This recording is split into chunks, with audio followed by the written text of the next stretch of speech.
നമസ്കാരം. ഇന്ന് ചെയ്യുന്നത് ക്യാരറ്റും ഈന്തപ്പഴവും കൊണ്ടുള്ള ഒരു കേക്കാണ്.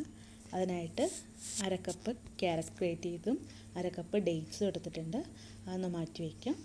ഇനി ഇതിലേക്ക് നമ്മൾ 1 കപ്പ് മൈദ, 1 table spoon cornflour, 1 teaspoon baking പൗഡറും 1/2 ടീസ്പൂൺ ബേക്കിംഗ് സോഡയും. അപ്പോൾ ഇത് നാലും കൂടെ നന്നായിട്ടൊന്ന് അരിച്ച് മാറ്റി വയ്ക്കണം. ഒരു 1-2 തവണയൊക്കെ അരിച്ചെടുക്കുന്ന അത്രയും നന്നായിരിക്കും. ഇത് നന്നായിട്ടൊന്ന് അരിച്ച് മാറ്റി വയ്ക്കണം. പിന്നെ നമ്മൾ കേക്കിനെടുക്കുന്ന എല്ലാ ഇൻഗ്രീഡിയൻസും റൂം ടെമ്പറേച്ചറിലായിരിക്കണം. അപ്പോൾ ഇതൊന്ന് നന്നായിട്ടൊന്ന് അരിച്ച് മാറ്റി വയ്ക്കാം. ഇനി ഇതിലേക്ക് ഞാനിവിടെ 3 മുട്ട എടുത്തിട്ടുണ്ട്. 3 മുട്ടയും അതിലേക്ക് 1 ടീസ്പൂൺ വാനില എസൻസും കൂടി ചേർത്തിട്ട് ഇത് മുട്ട നന്നായിട്ടൊന്ന് ബീറ്റ് ചെയ്തെടുക്കണം. അപ്പോൾ ഈ ഒരു നല്ലൊരു പതഞ്ഞ് വന്ന് നിൽക്കുമ്പോൾ നന്നായിട്ടൊന്ന് ബീറ്റ് ചെയ്തെടുക്കണം. ഇത്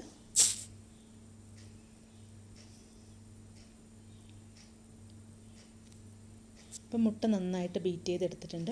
ഇനി ഇതിലേക്ക് പഞ്ചസാര പൊടിച്ച് വെച്ചത് അതൊരു 1/4 കപ്പ് എടുക്കുന്നുണ്ട്. അപ്പോൾ ഇതെല്ലാം മെഷറിംഗ് കപ്പിലാണ് എടുക്കുന്നത്. അതിലേക്ക് 2 ടേബിൾ സ്പൂൺ സൺഫ്ലവർ ഓയിൽ. ഇപ്പോൾ 1 കപ്പ് എന്ന് പറയുന്നത് 230 ml കപ്പിലാണ് എടുത്തിരിക്കുന്നത്. അപ്പോൾ ഇതിൽ 1/4 കപ്പ് പൗഡർഡ് ഷുഗറും 2 ടേബിൾ സ്പൂൺ സൺഫ്ലവർ ഓയിലും കൂടെ ചേർത്ത് ഒന്നുകൂടെ നന്നായിട്ടൊന്ന് ബീറ്റ് ചെയ്തെടുക്കാം.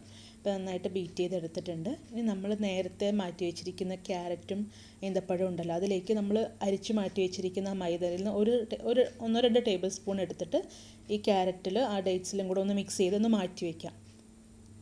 ഒരു 1-2 ടേബിൾ സ്പൂൺ എടുത്താൽ മതി. എന്നിട്ട് അതൊന്ന് മിക്സ് ചെയ്ത് മാറ്റി വയ്ക്കാം. ഇനി നമ്മൾ മുട്ട ബീറ്റ് ചെയ്തതിലേക്ക് അരിച്ച് മാറ്റി വെച്ചിരിക്കുന്ന മൈദ അതുണ്ടല്ലോ, അത് കുറച്ചായി ചേർത്തിട്ടൊന്ന് ഫോൾഡ് ചെയ്തെടുക്കാം. ഒറ്റയടിക്ക് കറക്കി മിക്സ് ചെയ്തെടുക്കരുത്. ആ ഒരു പതഞ്ഞ് നിൽക്കുന്നത് പോവാത്ത രീതിയിൽ സോഫ്റ്റായിട്ടൊന്ന് ഫോൾഡ് ചെയ്തെടുക്കാം. കുറച്ച് ചേർത്തിട്ട് ഫോൾഡ് ചെയ്തെടുക്കാമായിരുന്നു. പിന്നെ ഇതിന് എടുത്തിരിക്കുന്ന എല്ലാം മെഷറിംഗ് കപ്പിലാണ്.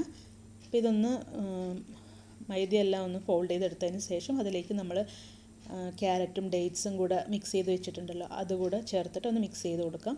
എന്നിട്ട് ഇതിൻ്റെ കേക്ക് ബാറ്റർ കുറച്ചൊന്ന് ലൂസാവാനായിട്ട് പാലൊഴിച്ച് കൊടുക്കണം. ഒരു 2 ടേബിൾ സ്പൂൺ മതിയാവും. അതൊന്ന് പാലൊഴിച്ച് കൊടുത്തിട്ട് ഒന്ന് മിക്സ് ചെയ്തെടുക്കാം.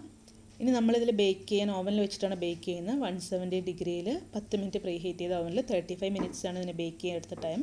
ഇനി നമ്മൾ ഒരു കേക്ക് ടിന്നിൽ ഓയിലൊന്ന് ഗ്രീസ് ചെയ്ത് വെച്ചിട്ടുണ്ട്. അതിൻ്റെ മുകളിൽ ബേക്കിംഗ് ഷീറ്റ് വെച്ച് കൊടുത്തിട്ടുണ്ട്. നമ്മുടെ കേക്ക് ബാറ്റർ അതിൽ ഒഴിച്ച് കൊടുത്തിട്ട് ഈ കേക്ക് ടിന്നൊന്ന് ടാപ്പ് ചെയ്ത് കൊടുക്കണം. എയർ ബബിൾസ് പോകാനായിട്ട് ഒന്ന് ടാപ്പ് ചെയ്ത് കൊടുക്കണം. എന്നിട്ട് നമ്മൾ 170 ഡിഗ്രിയിൽ 10 മിനിറ്റ് പ്രീ ഹീറ്റ് ചെയ്ത ഓവനിൽ 35 മിനിറ്റ്സാണ് അതിൻ്റെ ബേക്കിംഗ് ടൈം. ഇപ്പോൾ നമ്മൾ ക്യാരറ്റും ഡേറ്റ്സും കൊണ്ടുള്ളൊരു കേക്ക് റെഡി ആയിട്ടുണ്ട്. ഇതൊന്ന് ചൂടാറാനായിട്ട് ഇതൊന്ന് ഡിമോൾഡ് ചെയ്തെടുക്കാം. കേക്ക് റെഡി ആയിട്ടുണ്ട്. Thank you.